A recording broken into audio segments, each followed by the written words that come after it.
શિયાળો આવે ને એટલે શાકની સાથે ફ્રૂટ પણ એટલા બધા સરસ મળતા હોય છે. ફ્રૂટનો આપણે અનેક રીતે સલાડમાં છે, એમનેમ ચિપ્સ સુધારીને કે જ્યુસ બનાવીને ઉપયોગમાં લેતા હોઈએ છીએ. પરંતુ તમને ખ્યાલ છે, એક નવો અનુભવ છે ચટણી. ચટણીનો શબ્દ આવે ને એટલે મોંમાં ચટકારો આવી જાય, અને ચટકારો આપે ને એને ચટણી કહેવાય. પણ તમને ખ્યાલ છે અત્યારે જે સિઝનલ ફ્રૂટ આવે ને એની ચટણી છે ને એકદમ મસ્ત બને. તો આજે આપણે અલગ અલગ બનાવવાના છીએ 3 પ્રકારના ફ્રૂટની ચટણી, જે એકદમ ટેસ્ટી, ફરસાણમાં એમનેમ પરોઠા, થેપલા બધા સાથે વાપરી શકાય એવી છે. તો બનાવવાની આપણે શરૂઆત કરીએ ને તો ફ્રૂટ લઈ લઈએ. તો સૌથી પહેલા આપણે જામફળની ચટણી બનાવશું. તો એના માટે મેં જામફળ લીધા છે. બીજી ચટણી છે એ પોમોગ્રેનેટ એટલે દાડમની બનાવવાના છીએ, અને તેની સાથે તેમાં ઉમેરશું સંતરું. અત્યારે સંતરા બહુ સરસ આવે છે, દેશી આવે છે, ભલે ઉપરથી લીલા લાગતા પરંતુ એકદમ મસ્ત અંદરથી મીઠા નીકળે છે. અને ત્રીજા ફ્રૂટની ચટણી બનાવવાના છીએ ને એ મેં ફ્રીઝમાં રાખેલું છે, તો એમાંથી પણ લઈ લઈએ.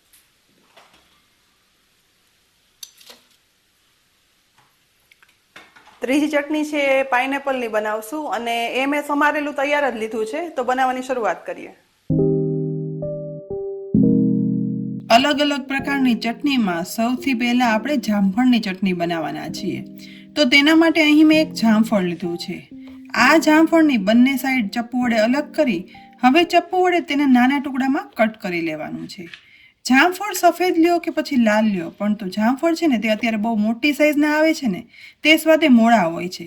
તેના બદલે આવી નાની સાઈઝના દેશી જામફળ આવે ને તે તમે લ્યો ને તો આ ચટણી ખરેખર સ્વાદમાં ચટપટી બને છે, કારણ કે તેમાં થોડી ખટાશ અને ઓરિજિનલ મીઠાશ પણ હોય છે.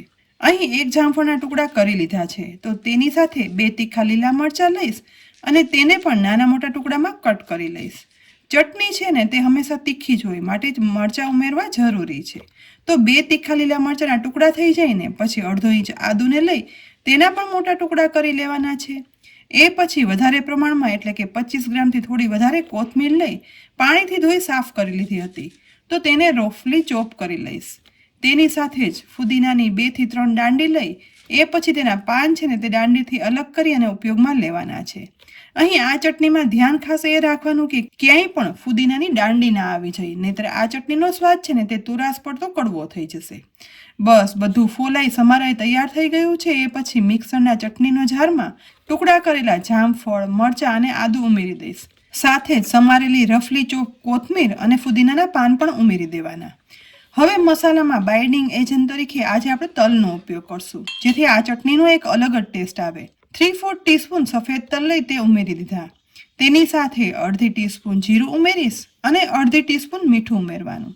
સાથે 1 ટીસ્પૂન જેટલી ખાંડ ઉમેરશું અને ઉપરથી અડધા લીંબુનો રસ નીચોવી દેવાનો છે, જેથી આ ચટણીનો કલર છે ને તે લીલો સરસ આવે. અને પાણી ઉમેરવાની જરૂર ના પડે ને એટલા માટે 3 થી 4 બરફના ટુકડા પણ ઉમેરી દઈશું, જેથી ચટણીનો ગ્રીન કલર એવો સરસ જળવાઈ રહે. ઝાડનું ઢાંકણ ઢાંકી બધું પીસી લેવાનું છે. પીસ્યા પછી અહીં જુઓ મીડિયમ થિકનેસની જામફળની લીલી ચટણી બની અને તૈયાર થઈ ગઈ છે.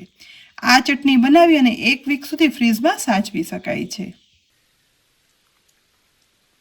મોઢામાં એકદમ સ્વાદનો ચટકારો આવી જાય એવી સરસ આ જામફળની લીલી ચટણી બની છે. તમે બ્રેડ ઉપર લગાવી શકો છો, ફરસાણ સાથે પીરસો ને તો કોઈને ખ્યાલ પણ ના આવે કે આની અંદર જામફળ ઉમેરેલું છે, પરંતુ જામફળનો એક માઇલ્ડ ટેસ્ટ આવે, જેથી આ ચટણી છે ને બહુ જ સરસ બને છે. તો એકવાર ટ્રાય કરવા જેવી છે. હવે આપણે આના પછી બીજી બનાવીએ છીએ એકદમ અલગ ઓરેન્જ અને પોમોગ્રેનેટ એટલે કે સંતરા અને દાડમની ચટણી, જે બિલકુલ અલગ ટેસ્ટમાં થાય છે છતાં પણ ચટકારો લાવી દે તેવી. દાડમ લઈશું અને સાથે એક સંતરું એટલે કે ઓરેન્જ લેવાનું છે. સૌથી પહેલા સંતરું લઈ અને તેની છાલ હાથ વડે જ અલગ કરી લઈશું. અહીં લીલું દેખાતું આ ઓરેન્જ છે ને તે અંદરથી એકદમ ઓરેન્જ કલરનું અને સ્વાદમાં મીઠું નીકળે છે. છાલ ઉખાડી લીધા પછી સંતરાને આપણે કયો ભાગ ઉપયોગમાં લેવાનો તે પણ બતાવું. આ રીતે સંતરાની બધી સ્લાઇસ છે ને તે અલગ કરી લેવાની અને એક ચીલ લઈ હાથથી જરા ઉપરથી આ રીતે ખોલશું ને તો ઇઝીલી તે ખુલી જશે અને તેની પતલી છાલ છે ને તે છૂટી પડી જશે. આ રીતે બધી છાલ અને રેસા અલગ કર્યા પછી અહીં અંદર જો બીજનો ભાગ હોય ને તો તે પણ દૂર કરી લેવાનો. મારે સહેજ અહીં નાના એવા બીજ હતા જે મેં હાથથી અલગ કરી લીધા. એ પછી આ સંતરાની સ્લાઇસને લઈ તેના હાથ વડે અથવા તો ચપ્પુથી મીડિયમથી નાના સાઇઝમાં ટુકડામાં કટ કરી લેવાનું.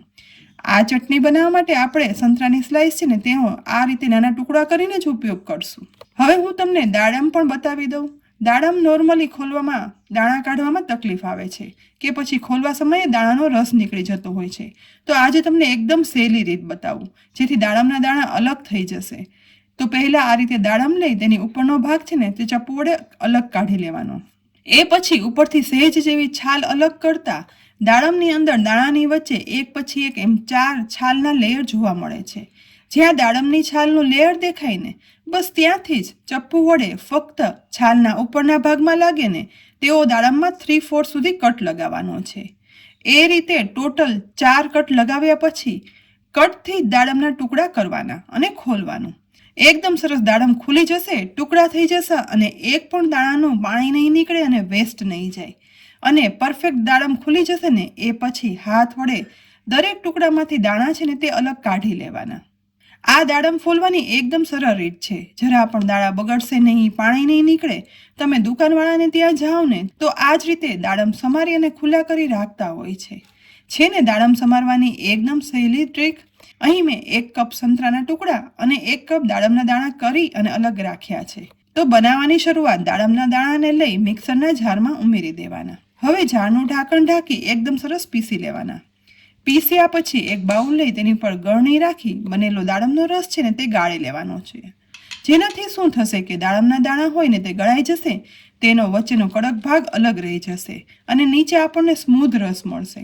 અહીં જો દાડમના દાણા ગાળવાના હોય ને ડાયરેક્ટ જ તેનો ઉપયોગ કરી શકાય છે. તો ચટણી છે ને તે થોડી એવી ક્રન્ચી બને છે. બસ આવી રીતે દાડમનો રસ ગળાઈ જાય ને એ પછી ચટણી બનાવવાની શરૂઆત કરવા માટે ગેસની લો ફ્લેમ પર ગરમ થતી પેનમાં દાડમનો ગાળેલો રસ ઉમેરી દઈશું. તેની સાથે આપણે ઓરેન્જના ટુકડા કર્યા હતા ને તે પણ ઉમેરી દેવાના છે. હવે બંને ગરમ થવાના શરૂઆત થાય ને એટલે મિક્સ કરશું. થોડો એવો ગરમ થતાં દાડમનો રસ ગરમ થવાની શરૂઆત થશે અને સંતરાના જે ટુકડા ઉમેરેલા છે ને તે પણ સોફ્ટ થવા લાગશે. મેશ થઈ એકબીજામાં થોડા એવા મિક્સ પણ થશે.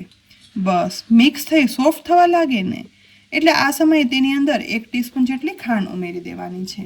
સાથે જ મસાલામાં 1/4 ટીસ્પૂન મીઠું, 1/2 ટીસ્પૂન લાલ મરચું પાવડર ઉમેરશું અને દાડમના રસ અને સંતરામાં મિક્સ કરી દેવાનું છે. આ રીતે સતત ચલાવતા જઈ અને મિક્સ કરવાથી ધીમે ધીમે ખાંડ ઓગળી અને ચાસણી થઈ એકદમ ઘટ્ટ થઈ જશે. દાડમના દાણામાં પાણીનો ભાગ બળી જશે અને સંતરા સાથે ભળી એકદમ સરસ ડાર્ક ગુલાબી રેડ જેવા કલરની ચટણી બની અને તૈયાર થશે. અહીં તમને થશે કે સંતરાનો રસ કેમ ના કાઢ્યો. સંતરાનો રસ અને દાડમનો રસ મિક્સ થાય ને તો ચટણીમાં સંતરા અને દાડમનો અલગ અલગ સ્વાદ નહીં આવે, મિક્સ થઈ જશે. પરંતુ આ રીતે સંતરાના ટુકડા અને દાડમનો રસ બંને મિક્સ કરશું ને તો બંનેના એક યુનિક ટેસ્ટ અને થોડું મિક્સ થઈ માઇલ્ડ ટેસ્ટ બની અને પર્ટિક્યુલર ટેસ્ટથી આ ચટણી છે ને એકદમ સરસ બની અને તૈયાર થશે. આવું મિશ્રણ ઘટ બની અને તૈયાર થાય ને એટલે આ સમયે ફુદીનાના 4 થી 5 પાન એકદમ ઝીણા સમારી લીધા છે જે ઉમેરી દેવાના. સાથે એક સંતરું લઈશું, તેને આવી ચીઝ ખમણીની મદદથી ઉપરથી થોડી એવી છાલ છે ને તે ખમણી અને ઉમેરી દેવાની છે, જેને ઓરેન્જ ઝેસ્ટ કહે છે. આ ઉમેરવાથી ચટણીનો એક છાલનો માઇલ્ડ બીટરી ટેસ્ટ અને યુનિક ફ્લેવર આવે છે, જેથી આ ચટણીનો યુનિક ટેસ્ટ તો બનશે જ, સાથે એક સરસ સુગંધ પણ આવશે. અને 5 સ્ટાર હોટલમાં જાઓ ને ટોસ્ટ ઉપર કે ચિપ્સ સાથે આ ટાઈપની ચટણી કે ફ્રૂટ સોસ તરીકે સર્વ કરવામાં આવતી હોય છે. પણ જો તમે ચટણીની રીતે ખાઓ ને તો એટલી બધી મજા આવશે ને બસ યાદ રહી જશે. ફ્રૂટ જામ જેવી દેખાતી આ ચટણી છે ને એ ચટણી છે, જામ નથી આપણે બનાવી. એમાં દાડમની થોડી એવી મીઠાશ અને ઓરેન્જ એટલે સંતરાની એકદમ ખટાશથી એકદમ સરસ કોમ્બિનેશન બને છે આ ચટણીનું. સાથે માઇલ્ડ એવી ફુદીનાની ફ્લેવર અને ઉપરથી આપણે નાખેલું ઓરેન્જ ઝેસ્ટ એટલે કે થોડી એવી છાલની બીટરનેસ થી બનતી આ ચટણી છે ને એકદમ સરસ બને છે. એકવાર ટ્રાય કરવા જેવી છે. અઠવાડિયું સચવાય પણ છે આપણે ફ્રીજમાં જોઈને રાખી દઈએ ને તો જામથી થોડી અલગ, પણ તો આ ચટણીનો ખરેખર સ્વાદ એકવાર ચાખવા જેવો છે, એટલે બનાવજો ચોક્કસ. હવે 2 ચટણીથી અલગ ત્રીજી આપણે પાઇનેપલની એક અલગ જ ટેસ્ટની ચટણી બનાવવાના છીએ. હવે ત્રીજી ચટણી બનાવવા માટે અહીં પાઇનેપલની સ્લાઇસ ફ્રૂટવાળાની ત્યાંથી મેં રેડીમેડ લીધી છે. 3 પાઇનેપલની સ્લાઇસ લઈ આ રીતે એકદમ સાવ નાના ટુકડામાં કટ કરી લેવાની છે. અહીં જો નાના ટુકડા ના કરવા હોય ને તો મિક્સરમાં પીસી પલ્પ પણ બનાવી શકાય. ટુકડા કરતાં પાઇનેપલની સ્લાઇસમાં વચ્ચેનો જે હાર્ડ ભાગ હોય છે ને તેને અલગ કરી લેવાનો. અહીં જુઓ પાઇનેપલના એકદમ ઝીણા ટુકડામાં સમારાઈ ગયું છે. તો બનાવવાની શરૂઆત છે ને તે ગેસની લો ફ્લેમ પર પેનની અંદર 1/4 ટીસ્પૂન સૂકા મેથી દાણા ઉમેરશું, જેનું પાઇનેપલ સાથે એક અલગ જ કોમ્બિનેશન થાય છે. 1/4 ટીસ્પૂન આખું જીરું અને અડધી ટીસ્પૂન વરિયાળી ઉમેરી દેવાની છે. તમને થશે કે પાઇનેપલની ચટણીમાં આ બધા મસાલા કેમ, પરંતુ પાઇનેપલના મીઠા સ્વાદ સાથે જ્યારે મેથી દાણાનો થોડી કડવાશથી ચટણીનો છે ને તે એકદમ અલગ યુનિક ટેસ્ટ આવે છે, અને વરિયાળી અને જીરુંથી તો આ ફ્લેવરફુલ બને છે, જે ખરેખર એકવાર ટ્રાય કરવા જેવી છે. મિક્સ કરતા જઈ ગેસની લો ફ્લેમ પર સુગંધ આવવાની શરૂઆત થઈને ત્યારે પેનને ગેસ પરથી ઉતારી લેવાની, અને આ મસાલાને સહેજ એવા એટલે લગભગ 3 થી 4 મિનિટ ઠંડા થઈ જઈને એ પછી ખાંડણીમાં ઉમેરી દેવાના છે. અને આ પછી ઠંડા થયેલા આ મસાલાને એકદમ સરસ વાટી લેવાના. અહીં જો મિક્સરમાં પીસવા હોય ને તો પણ પીસી શકાય છે, પરંતુ આ રીતે વાટી અને ચટણીમાં ઉમેરીએ ને તો એક બહુ સરસ ચટણીનો સ્વાદ ડેવલપ થાય છે. આ બધા મસાલા શેકેલા હોવાથી વાટવામાં સમય નહીં લાગે, એકદમ સરસ ભૂકો પણ તૈયાર થઈ જશે. બસ તૈયાર થયેલો મેથી, જીરું અને વરિયાળીનો એકદમ ફ્લેવરફુલ ભૂકો થઈ ગયો છે, જેનો ઉપયોગ આપણે પાઇનેપલની ચટણીમાં કરવાના છે. હવે ચટણી બનાવવા માટે ગેસની મીડિયમ ફ્લેમ પર ગરમ થતી પેનની અંદર સૌથી પહેલાં પાઇનેપલના ઝીણા સમારેલા ટુકડા ઉમેરી દઈશું, અને સાથે લગભગ અડધો કપ જેટલું પાણી ઉમેરી દેવાનું. ફક્ત આ ટુકડા થોડા એવા અધકચરા સોફ્ટ થઈને તેટલા જ આપણે સ્ટીમ કરવાના છે. તો ગેસની ફ્લેમ લો રાખી અને પાણીમાં મિક્સ કરી સ્ટીમ થવા માટે રાખી દઈએ. અહીં પાઇનેપલને કુકરમાં બાફવા હોય ને તો પણ બાફી શકાય છે. લગભગ 4 થી 5 મિનિટ ગેસની લો ફ્લેમ પર પાઇનેપલના ટુકડા છે ને તે મીડિયમ સોફ્ટ થઈ જશે. વચ્ચે મેં આ પેનને ઢાંકણ પણ ઢાંકી દીધું હતું, જેથી જલ્દી સોફ્ટ થઈ જાય. અધકચરા સોફ્ટ થયેલા પાઇનેપલના આ ટુકડાને મેશરના ઉપયોગથી થોડા એવા મેશ કરી લેવાના છે. બસ પ્રેસ કર્યા પછી મેશ થયેલો આ પાઇનેપલનો પલ્પ છે ને તેને ગેસની લો ફ્લેમ પર જ રાખી તેમાં આ સમયે અડધી ટીસ્પૂન આદુ લીલા મરચાંની પેસ્ટ ઉમેરશું, સાથે અડધી ટીસ્પૂનથી ઓછું મીઠું ઉમેરી દેવાનું, અને બનાવેલો મેથી, જીરું અને વરિયાળીનો વાટેલો મસાલો છે ને તે 1/4 ટીસ્પૂન ઉમેરશું. 2 ટીસ્પૂન જેટલો સફેદ ગોળ ઉમેરવાનો છે. અહીં દેશી ગોળ પણ વાપરી શકાય, પરંતુ સફેદ ગોળ ઉમેરવાથી આ ચટણીનો કલર છે ને તે એવો સરસ પાઇનેપલના કલરનો જળવાઈ રહેશે. બધું ધીમા તાપે મિક્સ કરી દેવાનું, જેથી ગોળ ઓગળવાની શરૂઆત થઈ. ધીમે ધીમે આ રીતે પ્રેસ કરશું ને એટલે ગોળ ઓગળતો જશે અને ઉમેરેલા પાઇનેપલમાં તે મિક્સ થઈ જશે. સાથે જ વાટેલો મસાલો છે તેના કારણે આ ચટણી એકદમ સરસ ઉકળતા ફ્લેવરફુલ લાગવા માંડશે. લગભગ 1 થી 1.5 મિનિટ આ રીતે સતત ચલાવી અને મિક્સ કરતા અહીં જોઈ શકાય છે કે બધું ઓગળી મિક્સ થઈ એકદમ સેમી ટ્રાન્સપરન્ટ થીક પાઇનેપલની ચટણી બની તૈયાર થઈ ગઈ છે. સેમી ટ્રાન્સપરન્ટ દેખાતી આ ચટણી તમે બનાવીને ફ્રીઝમાં રાખી દો ને તો 8 દિવસ સાચવી શકાય છે. બસ તૈયાર થયેલી આ ચટણીને હવે ગેસ પરથી ઉતારી અને પીરસી લેવાની છે. પાઇનેપલનો આપણે જામ તો બનાવીને ખાતા હોઈએ છીએ, પરંતુ લીલા મરચાંની તીખાશ સાથે બનતી આ ચટણી તમે એકવાર ખાશો ને તો ખરેખર વાટેલા મસાલાની એક અલગ જ ફ્લેવર સાથે તીખી અને પાઇનેપલની મીઠાશ સાથે બનતી ચટણી સ્વાદમાં એટલી બધી સરસ લાગે છે ને કે ના પૂછો વાત. તો ફ્રેન્ડ્સ, આજે અલગ અલગ ફ્રૂટનો ઉપયોગ કરી મેં તમને 3 જાતની અલગ જ પ્રકારની ચટણી બનાવવાની રીત બતાવી. ચોક્કસથી ઘરે ટ્રાય કરજો, બધાને નવો સ્વાદ ભાવશે જ. અને જો રેસીપી ઉપયોગી લાગી હોય ને તો લાઇક કરી અને શેર કરી દેજો.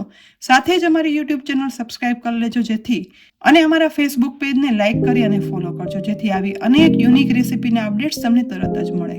આવતીકાલે ફરી મળશો એક નવી રેસીપી સાથે. ત્યાં સુધી આવજો.